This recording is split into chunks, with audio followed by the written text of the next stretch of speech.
Hey guys, welcome to another Creative Shock video. I'm your co-host Limelight, and I have your other co-host Tien here. How are you, Tien?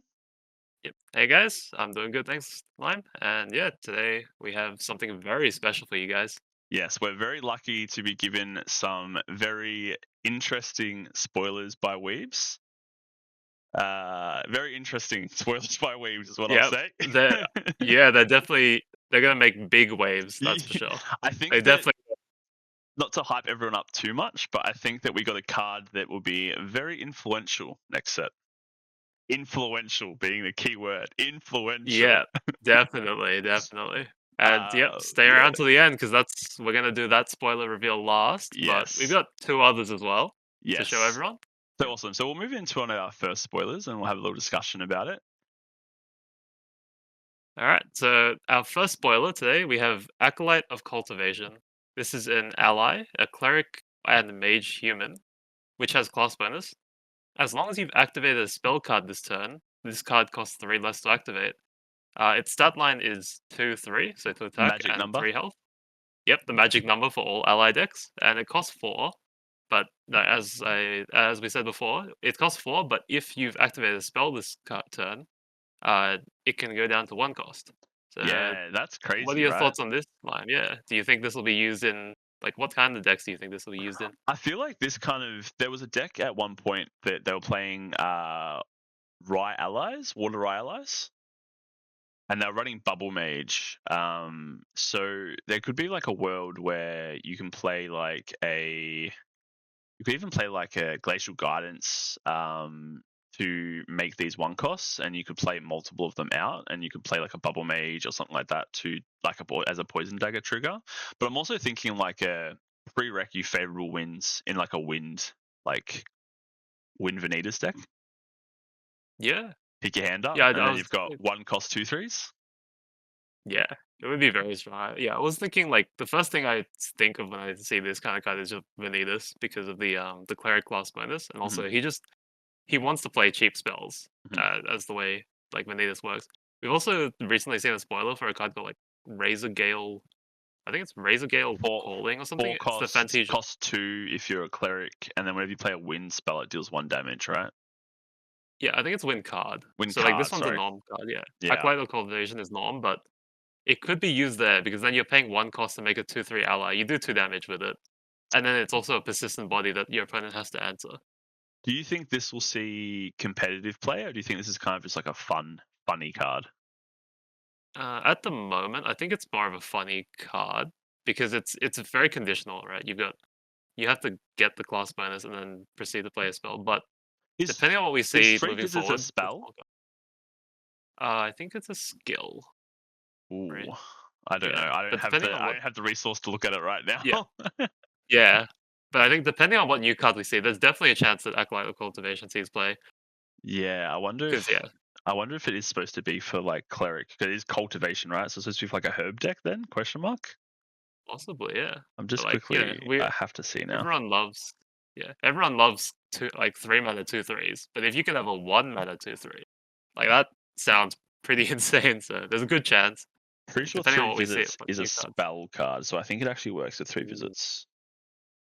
Although I can't find it right now when I want it, but that's okay. Yeah, I'm pretty sure it is a cleric spell card. So if it is, then that is very strong. Because then you Yeah, can just three visits prereq because it is fast, I believe, and then you're able to just play this for one cost and you recover 2 and glimpse 2. Yeah, it is. No, it's a skill. Never mind. Damn, that was gonna be skill. good. That was gonna be good. It would have been insanely good. All right, cool. Yeah, Moving into our next spoiler, we have Relic of Dancing Embers. It is a 2-cost fire Fantasia Tamer artifact. Comes in hindered, so it comes in rested. Whenever a fire element ally you control deals combat damage to a champion while Relic of Dancing Embers is awake, you may sacrifice Relic of Dancing Embers. If you do, deal 3 damage to that champion, and it has a floating memory on it.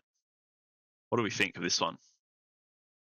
I think this card it'll be quite powerful. 4 damage to a Actually, I have a champion. feeling like we haven't seen too many like fire aggro tamer decks, but I have seen people try to test it. Things like fire aggro Sylvie and fire aggro Allen, especially with Geldus being a thing. Like this card, essentially, you play it. Um, it's 2 costs with a delayed ability to do 3 damage in a fire ally deck, and also it cycles itself because of the floating memory. It's just it's a delayed benefit. So, Does for this ever example, as a just spirit, this ever get played in like Fire Aggro Lorraine and Xander without float? yeah, I mean, you definitely could. It's a bit weaker because you don't get the floating memory, but I think who knows? Maybe we'll see Fire Tamer aggro start becoming his thing soon. There's a I'd love to card. see. There's a card called Airship Cannoneer. What does Airship Cannoneer do? Does she double? No, she doesn't double. She gives range 4, right? Yeah, is that the 4 cost ally, 4 cost fire Yeah, ranger ally? this is what we do when we see spoilers. By the way, we just think of cards that match with them instantly and try to cook it instantly. Yeah, I think yeah, it we is start cooking. I think it's a 4 cost. On attack, you may banish 3 fire elements cards from graveyard. If you do, becomes distant. So it's a 6/3 for 4. It'd be a 9/3 for 4 with one of these out. But the plan would be with these, surely you would like play a few of these out, right? You'd stack a few. Like Yeah, maybe like one yeah, turn you'd play 2 of them, and then you'd probably go into like you could even go like Rococo, with Rococo, double pop these, deal 6. yeah. That's true actually, because this will lower your influence initially to Yes. get Rococo online. Yeah, Yeah, I think I it's mean kind of cool. I didn't think of that. That's good. But I'm And I guessing mean, there'll yeah, be tamer, like as you were saying, AMB has a lot of tamer cards revealed already so far. That it's like it seems like it's trying to make a tamer ally deck. It's trying to move away from the terror aspect. I'm guessing because like they can't really make Sylvie terror cards in AMB because it's for Kong Ming now. So yeah. they kind of pushed that away, and they've kind of made low to the ground tamer cards that Sylvie and Alan can play now, like at lower levels. I'm curious, what if like this is all a sign that we're getting level 3 Alan, 'Cause, I mean, and he's it's and not. Yeah. his dual class Tamer Mm. Ranger. I think it's not impossible, but this kind of card is more focused on an ally, aggro based variant. I mean, Mm. so but we'll see. You know, they could always just throw it in there. They just sneak in a level Uh, 3 Alan. there's a lot of Tamer Ranger cards coming together, I think yeah, a lot of aggro based cards and for like that sure. there's that new we saw that water bow, the serpentine bow, whatever it was. It was like a card that comes from you play it from your main deck, Yep. and then there was the arrow that was a beast. So you pay I don't 3. remember So that. okay, so But, there's a bow. There's a bow yeah. in main board, which is crazy. So you can play it from like you Yeah. draw it and you play it. But there's a beast. That's a 3 cost beast. It's a snake. It's a 3/3 or Ooh. it's a 2/3. I think it's a 2/3. You play it, and when it kills something, it goes into your bow. Ooh. Yeah, that's cool. So So like it becomes your arrow. Tamer slash Yeah. Ranger Alan. Yeah, I love the creativity that they used to design that kind of card. It's like, your Yeah, snake attacks, but a lot of the times we see with like, the Chinese lore where weapons are snake shaped or they're yeah. based off animals, which is actually really cool. I'm Yeah. calling it, Speaking guys. of, Alan yeah, is Ranger slash Tamer, but in AMB. yeah, I'm calling it. totally. Yeah. Speaking of like card design and pictures, we do have to mention that I love that for the artwork of this card, they've like it's a relic of dancing embers, right? So it's essentially the crystal. But I love that they included a waifu in the background. Yeah, They yeah, know what they're doing. They know how to get yes. people into the game. Yeah, speaking of waifus, we have our third card. So we've made a little skit for you guys. Hopefully you guys enjoy it, and then we'll come back and we'll discuss the card. Yep. Enjoy. See you guys soon. Enjoy.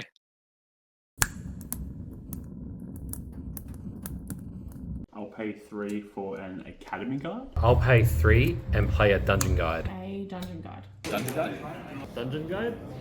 I'll play Dungeon Guide. And dungeon guide? The dungeon guide. For a Dungeon Guide. Pay 3 for heavenly guide. Wait, what? Yes, heavenly guide.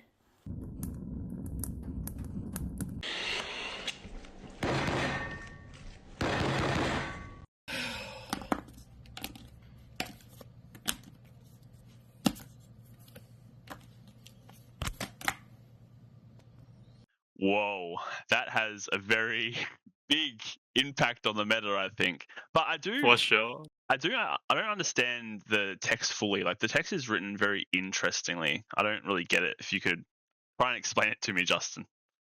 Yeah. So yeah, it is a bit strangely worded, but I'll read it out. With her effect, the heavenly guide.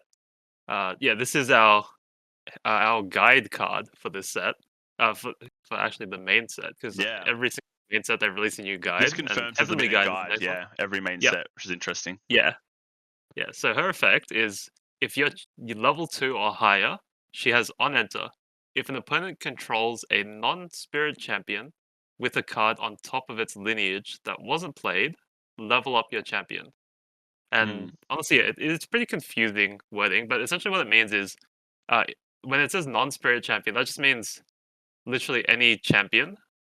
That's not For spirit. example, Lorraine, Lorraine, Sylvie, anyone. Um, and then that card has to be on top, so it's at the very top of the stack. So for example, if it works if your opponent is a Lorraine level 2, we'll say, and it says if it wasn't played, meaning it was pulled out from some other effect. For example, Dungeon Guide. Dungeon Guide doesn't play the card. Dungeon Guide literally just makes you level up your champion. Yep. And there's not many cases in the game where this happens. Beseech Dungeon Interestingly Guide, enough, right? yeah, interestingly enough, the only ones I've managed to think of are you've got Dungeon Guide. Heavenly Guide actually also does this, so you can Heavenly Guide after your opponent has played a Heavenly Guide. There's one other one. It's like a fire 5 cost where it's like you. There's another one that no one called? plays it. Oh no, I can't remember what it's called. It's banish 3 yeah. fire, level up for a turn.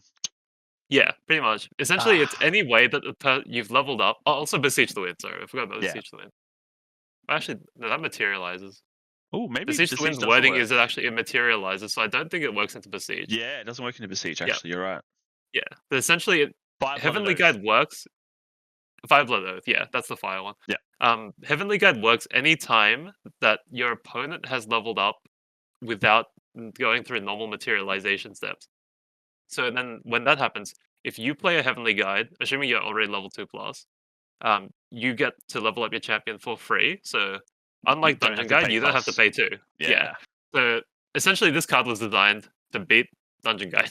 Yes. Like with our skit as well, we wanted to make it as like a bit of a joke where everyone's leveling with Dungeon Guide. Every game, every level 3 deck will go with Dungeon Guide. Yep. So it's nice that we have an alternative now. Yes. And Academy Guide tried, but she's trying her best. I'll tell you guys what. Glenn is not happy with this card on the scene with his Merlin deck. All right, he's very upset. His Merlin cards are all over his room. He doesn't know what he's going to do because Dungeon Guides, I feel like on a realistic note, like Merlin will struggle if they now DG to 2 or 3 and then they get Heavenly Guided in response. Their opponent's just going to have more resources than them for once because they're not going to lose cards. Yeah, it's true. So yeah, essentially like if someone Dungeon Guides, it's like the first person who Dungeon Guides spends 2 cards to level up, and then the opponent plays Heavenly Guide. They like come up to the same level, so both people are now on the same level, but one person has 2 extra cards. Yeah. So it's a weird like standoff where whoever plays the Dungeon Guide first, has a good chance of being behind if their opponent has a Heavenly Guide. Now, knowing me, obviously, my first brain and thought process went to Fire Diana. I would be able to Empowering Prayer, gain 2 levels, and then I would be able to double Heavenly Guide to level 3 against Merlin. Is what I was thinking. Yep. Yeah. It's interesting. Yeah. So you're behind the Merlin Prayer though to gain 2 levels though. Yep. Because it has level 2 plus. Yeah, it's a bit of a strange situation where, like, before it was kind of bad to trail behind your opponent, like level up too slow. Mm-hmm. But with Heavenly Guide now, there's a way to, like, you can actually put that as part of your game plan, where you wait for your opponent to level up and then do Heavenly Guide to like catch up quickly behind them. I think that like playing like spectrometer. I think spectrometer control is kind of good because it also you're able to like take that slow escape. And then if they try to rush you, then you can punish them for Heavenly Guide, right? Yeah. Where do you think the meta will... Do you think it will fit in the meta? Do you think it'll be a card that's kind of like a main board card or like a sideboard card? I think it's more of a sideboard card, mainly because not every deck is running Dungeon Guide. So Heavenly Guide won't always work, especially if you're against an aggro deck that it won't be like leveling up out of the normal turns because they won't be using Dungeon Guide. So Heavenly Guide's probably more of a sideboard card. It'd be interesting to see how people play around this. For example, some people might take out the Dungeon Guides. You can slightly try that too. Yeah. Yeah, it'd be interesting to see what people do, because some people might start citing out their dungeon guides, like to predict that their opponent's going to put in Heavenly Guides, that kind of thing. True. Yeah, it'd be That's a big very mind smart. game. Yeah, it's gonna be very interesting. I think it's a card that will be expensive. It's an SR as well, so it probably will be expensive. Also, with Dungeon Guide in the actual set being reprinted, people will have Dungeon Guides. There will be Dungeon Guides in the meta, but it's whether, as you said, that people will take them out or people will like add in their Heavenly Guides to Dungeon Guide and then Heavenly Guide in response to their Heavenly Guide, etc. It gets very like tit for tat. So. Yep. So yeah, but thank you so much, guys. Thank you, Weebs, for giving us amazing spoilers. Very excited, happy to get our cards that we've shown today. Hopefully, you guys have enjoyed it too, and we shall see you next time. Yeah, see you guys next time. Thanks for See ya. watching. Bye.